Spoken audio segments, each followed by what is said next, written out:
అమ్మా, ఈరోజు స్కూల్లో డ్రాయింగ్ కాంపిటీషన్ ఉంది.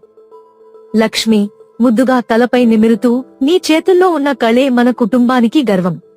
తనకు కష్టమైన జీవితం, కానీ పిల్లల కోసం తాను తినకపోయినా సరే తినిపించే తండ్రి. వెంకటేశ్వర్లు బ్యాంకుకు వెళ్తాడు. తన ఎల్ఐసి పొదుపు డబ్బును వెనక్కి తీసుకుంటాడు. వెంకటేశ్వర్లు, ఈ డబ్బుతో స్వాతికి ఫీజు కడతాను. నాకు ఏం లేదన్నా పర్వాలేదు. ఒక్క అమ్మాయి కష్టపడితే ఒక కుటుంబం ఎదుగుతుంది. స్వాతి మెడికల్ ప్రవేశ పరీక్షలో జిల్లా టాపర్ అవుతుంది. ఇంట్లో అందరూ ఆనందంతో కన్నీళ్లు పెట్టుకుంటారు. స్వాతి, ఈ విజయం మీ దగ్గర మొదలైంది నాన్నా. లక్ష్మి, నీ విజయమే మాకు వరం బంగారం.